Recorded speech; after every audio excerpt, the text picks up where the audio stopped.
প্রিয় বন্ধুরা, আত্মিক বাক্য চ্যানেলের পক্ষ থেকে আপনাদের আরেকটিবার স্বাগতম জানাই। আর ঈশ্বর আমাদেরকে প্রত্যেককে ভালো রেখেছে, তার জন্য প্রভুকে আমরা ধন্যবাদ জানাই। বন্ধুরা, আমার কিছু ভাইয়েরা তারা প্রশ্ন করেছিল যে আপনি একটা বাইবেল থেকে এক ছোট্ট ঘটনা বলতে পারেন যেটা ঈশ্বরের বাক্যের জন্য আমাদের উৎসাহিত। আমি তাদেরকে উৎসাহিত করার জন্য এই একটা ছোট্ট চিন্তাধারা আজকে আপনাদের সম্মুখে নিয়ে এসেছি। আর সেটা আমরা দেখবো যে সবকেও প্রভু যীশু খ্রিস্ট সবকেও মনকে কিভাবে পরিবর্তন করছে, একজন পাপী করগ্রাহীর মনকে কিভাবে ঈশ্বর পরিবর্তন করেছিল। তো আজকের আমাদের বিষয় যে সবকের মন পরিবর্তন। তো আসুন আমরা সবকের মন পরিবর্তনের এক ভিডিওকে আমরা শুরু করি।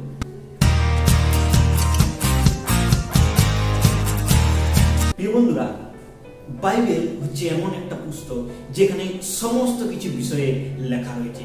আর বাইবেলে একমাত্র পুস্তক যে পাপীদেরকে রক্ষা করার জন্য বিষয় সম্বন্ধে লেখা আছে এবং পাপী মানুষেরা কিভাবে পরিত্রাণ পেয়েছে সেই ঘটনাবলীগুলো আমরা ঈশ্বরের বাক্যের থেকে আমরা খুব সুন্দরভাবে আমরা জানতে পারি। আর যখন এই বাক্যগুলো আমরা শুনি, আমাদের নিজেদের জীবনকে আসুন আমরা পরিবর্তন করি। তো আজকে আমরা যেটা আলোচনা করবো বাইবেল অধ্যয়ন থেকে, যে বাইবেল পুস্তক থেকে, সেটা হচ্ছে লুক লিখিত সুসমাচার তার 19 অধ্যায়। আমরা বিশেষ করে 1 থেকে 10 পদ পর্যন্ত আমরা আলোচনা করবো। আর সেখানে একজন ব্যক্তির নামকে আমরা দেখে নেব, একজন ব্যক্তির জীবন কিভাবে ঈশ্বর পরিবর্তন করছে সেই সম্বন্ধে আমরা দেখে নেব। আসুন আমরা আমাদের শাস্ত্রাংশ শুরু করি। লুক লিখিত সুসমাচার 19 অধ্যায় 1 পদে।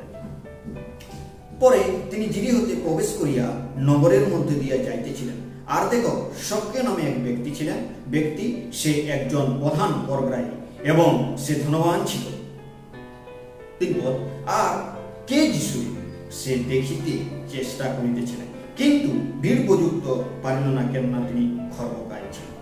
প্রিয়রা, এখানে একজন ব্যক্তির আমরা নামকে দেখতেছি, তার ব্যক্তির নাম এবং তার কার্য সম্বন্ধে আমরা এখন আলোচনা করবো। সেই ব্যক্তি যদি আমরা দেখি, প্রভু যীশু জিরিহ নগরের মধ্য দিয়ে যাইতেছিল, জিরিহ রাস্তাতে যাইতেছিল। আর সেই সময়ে একজন ব্যক্তি যার নাম ছিল সক্কেও, আর সে একজন প্রধান করগ্রাহী ছিল। করগ্রাহী সম্বন্ধে একটু আমি বলতে চাই। করগ্রাহী হচ্ছে যারা সেই কৈশোরে তখনকার সময়ে রাজাদের কিছু লোক তাদেরকে মনোনীত করত, যারা কর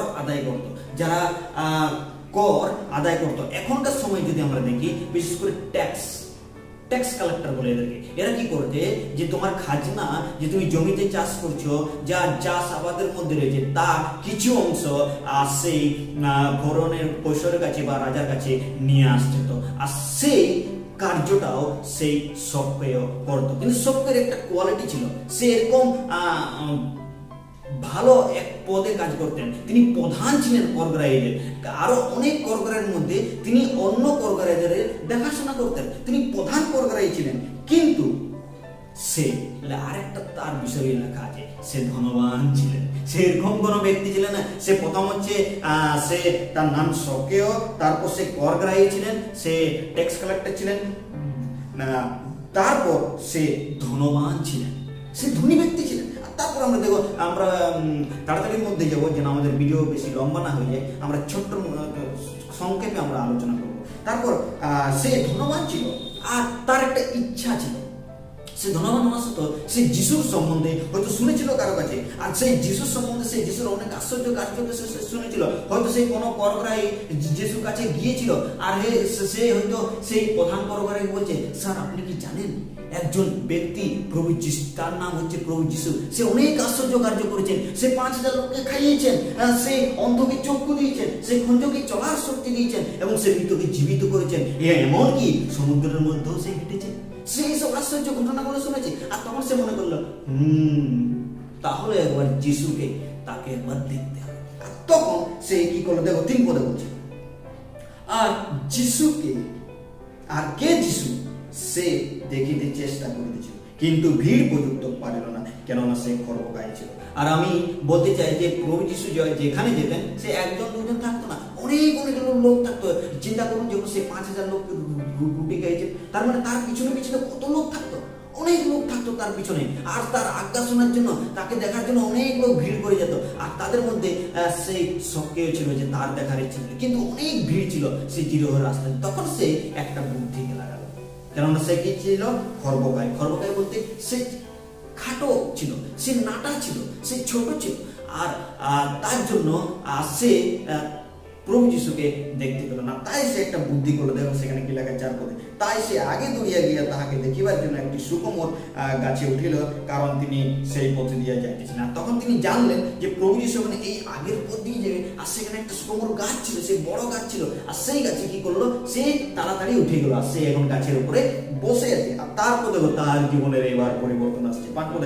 5 পদে তিনি বলছেন যে পরে যিশু যখনই সেই স্থানে উপস্থিত হলেন, তখন উপরের দিকে চাহিয়া কহিলেন, সক্রিয় শীঘ্র নামিয়া আইসো, কেননা আজ তোমার গৃহে আমাকে থাকিতে হইবে।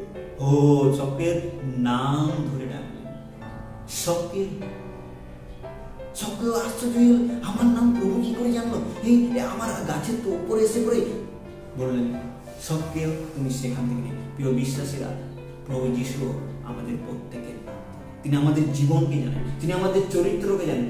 যদিও আমরা যদি মন্দ পথে চলি, কিন্তু প্রভু তবুও আমাদেরকে নাম ধরে ধরে ডাকেন। আর তারপর দেখো কি বলছেন, তাহাতে সে শীঘ্র নামিয়া আসিল, আর সে আনন্দের সহিত তাহাকে আতিথ্য করল। তারপর সে কি করলো? প্রভু যিশু যখনই বললো যে আমি তোমার বাড়িতে আজ রাত্রি থাকবো, সে আনন্দের সহিত প্রভু যিশুকে তার বাড়িতে নিয়ে গেল। কিন্তু প্রিয় ভাই বোনেরা, আমরা যেখানেই যাই আমাদের এই বর্তমান সমাজে বা প্রভু যিশুর সময় কিছু লোক বিরুদ্ধে বলার লোক ছিল, বা কিছু মানুষ যখনই আপনি হঠাৎ কোনো ভালো কাজ করো, কিছু মানুষ বলে এই হঠাৎ করে তো পরিবর্তন হয়ে গেল কেন? সেরকম সক্রিয় জীবন হয়েছিল, সক্রিয় হঠাৎ আনন্দের সহিত প্রভু যিশুকে নিয়ে গেল। কিন্তু সে কেমন ছিল? ধনবান ব্যক্তি ছিল, সে কর করাই ছিল, আর কর করাইদের কাজ ছিল সে কখনো তারা সঠিক কর নিত না, তারা সবসময় বেশি কর নিত। আর তাই লোকেরা তাকে কি বলে ডাকতো? কর করাইদের। দেখো সেখানে কি বলছে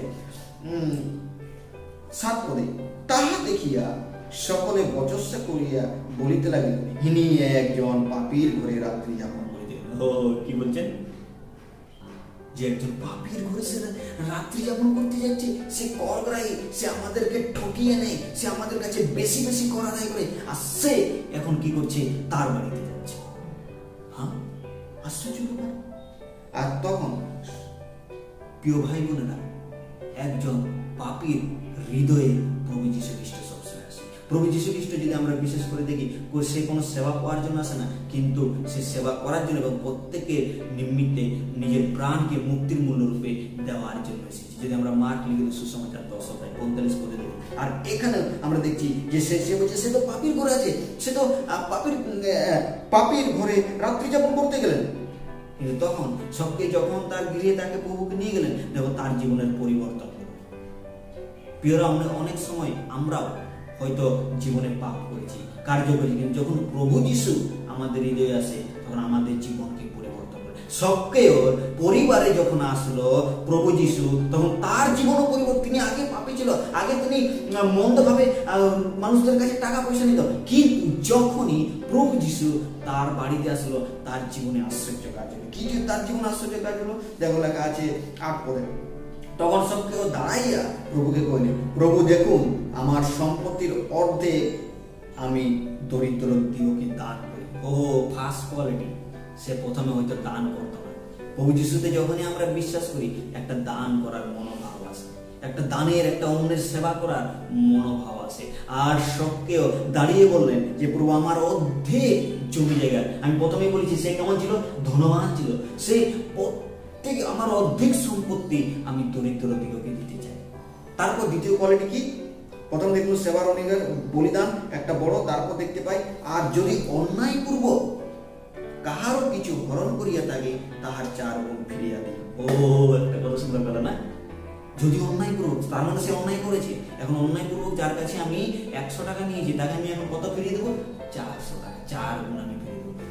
প্রভু যিশু, প্রিয় ভাই বোনেরা, যারা আপনারা যতজন এই ভিডিওটি দেখছেন, প্রভু যিশুর জীবন পরিবর্তন করতে হবে। এই সক্রিয় পাপীর, এই ধনবান ব্যক্তির জীবনকে প্রভু যিশু পরিবর্তন করলেন। আজকে আপনারা যখন ভিডিও দেখছেন, আপনার জীবনকে ঈশ্বর পরিবর্তন করতে চাই।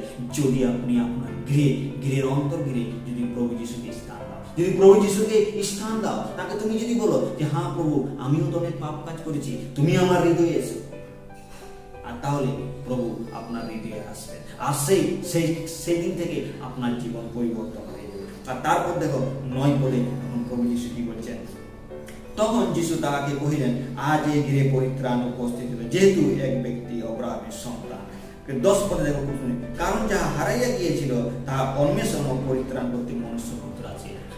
প্রিয় ভাই বোনরা, আজকে এই বর্তমান সময়ে অনেক মানুষ পাপে হারিয়ে আছে। এই সবকেও পাপে হারিয়ে গেছিল, এই সবকে লোভে হারিয়ে গেছিল, এই সবকেও সেই ধনবান তার ধন সম্পত্তির অহংকারে হারিয়ে গেছিল। কিন্তু যখন প্রভুর তার গৃহে স্থান দিল, তার পরিবারে স্থান দিল, তার জীবন পরিবর্তন হলো। প্রভু, প্রিয় ভাই বোনেরা, প্রভু যীশু খ্রিস্টের আসার উদ্দেশ্য হচ্ছে যারা হারিয়ে গিয়েছে তাদেরকে অন্বেষণ করতে ও পরিত্রাণ করতে মনুষ্য পুত্র আসিয়েছে। ও প্রিয় ভাই বোনেরা, আমরাও যদি পাপে হারিয়ে আছি, আমরাও যদি লোভে হারিয়ে আছি, আমরাও যদি পাপের পঙ্কে ডুবে আছি, তা আসুন আমরা প্রভু যীশুর কাছে নিজের জীবনকে সমর্পণ করি, কেননা তিনি আমাদের পরিত্রাণ করার জন্য তিনি সংসারে এসেছেন। তাই ছোট্ট চিন্তাধারা দ্বারা আমার ঈশ্বর আমাদের প্রত্যেককে আশীর্বাদ